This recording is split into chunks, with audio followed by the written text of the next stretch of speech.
In this module here, module 6b, this is remote service exploitation. This is the idea that we don't necessarily have a direct physical machine in front of us, but yet we have access to the network that the machine is located on.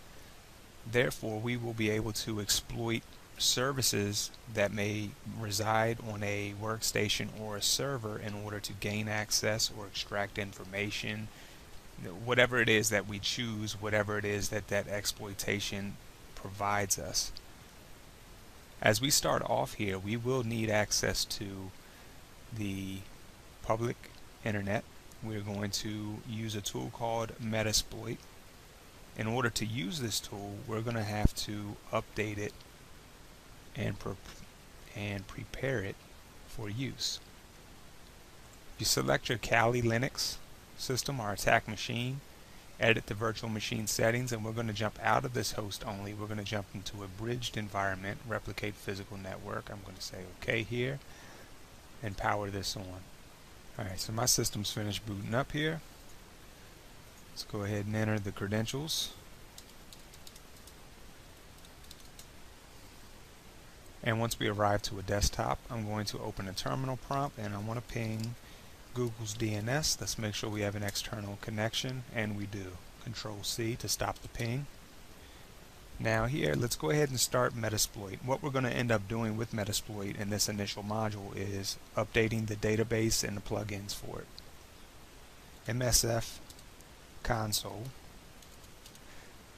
It's for Metasploit Framework console. Hit enter.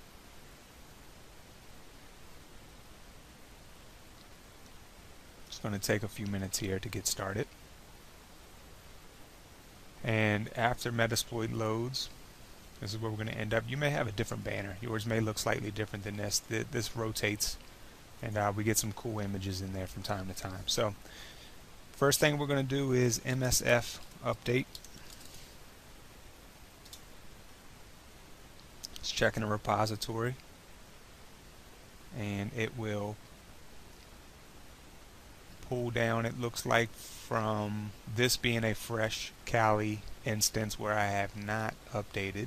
I wanted to keep everything the way you'll see it in your labs. It needs to get 259 megs of archives to actually do the upstalls 2 upgraded. So we're going to let this run, and once this is done, I'll come back. So you can see here Metasploit has finished updating, and it restarts the services for you and dumps you right back at a Metasploit prompt. That's all that we're really going to need to do for this particular module to get it updated. Each time you use Metasploit, I would suggest going through a process similar to this just to have it updated and ready to go. You can simply type exit. It'll bump you back out to a prompt here. Come up here to your virtual machine player settings. Go manage. Virtual machine settings. Change from bridged back to a host only. Say OK. And we're just going to go ahead and process a reboot at this time.